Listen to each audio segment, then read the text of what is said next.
こんにちは、ゆらここです。今回は長方形を縦横にイレギュラーにつないでいくシンプルなパターンのご紹介です。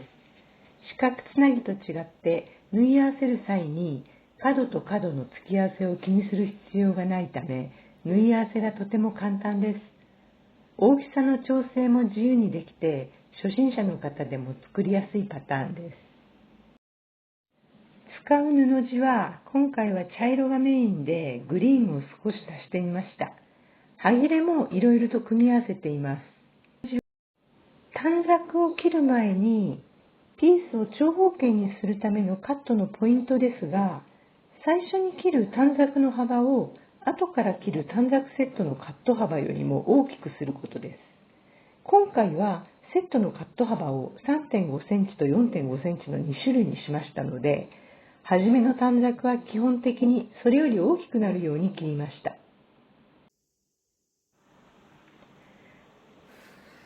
実際のカット幅は、今回 4.5 センチ、6センチ、7.5 センチ、8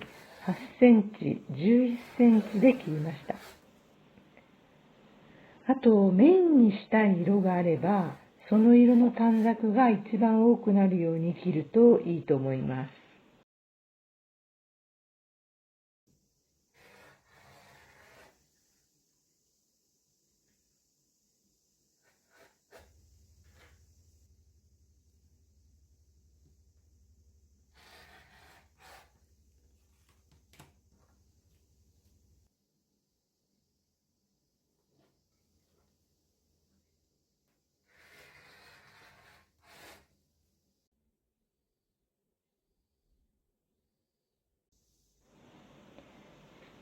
短冊を好きなように組み合わせて短冊セットを作っていきます。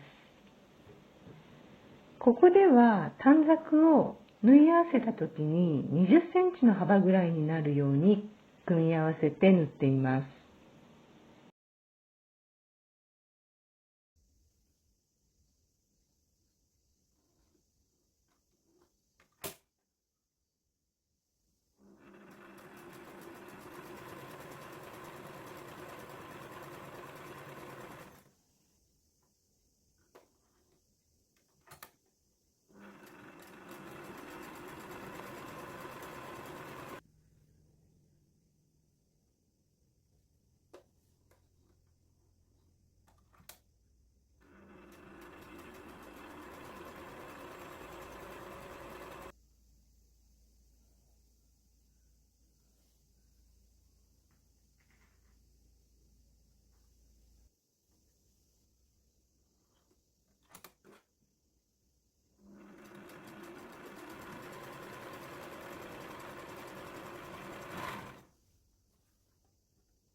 ここでアイロンをかけます。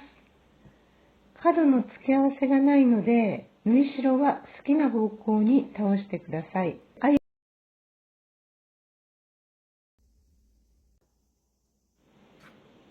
つのセットを縫い合わせて40センチ幅になるようにします。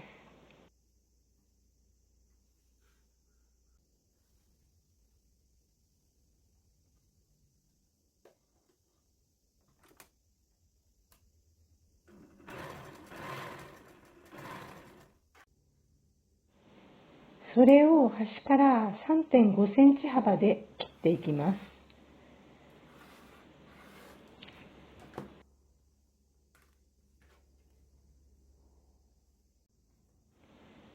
4本セットの部分はそのままで3.5センチ幅に切っていきます。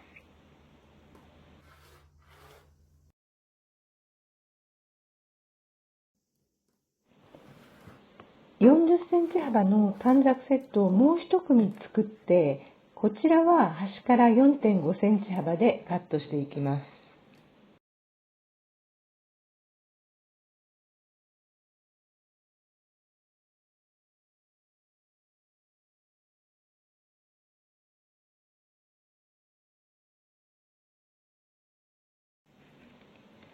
3.5 センチ幅と 4.5 センチ幅にカットしたセットをとりあえず交互に並べていきます。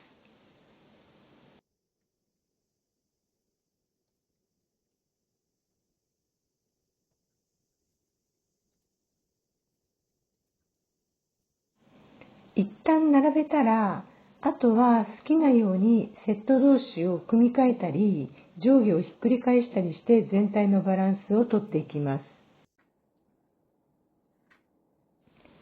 全体の構成が決まったら、まず縦同士をつないでいきます。部分的にピースを足したり引いたりは、ここで縫い合わせておきます。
縫い合わせるピースが比較的小さくて、縫い代にボリュームが出やすいので、最後にもう一度アイロンをかけてからトリミングします。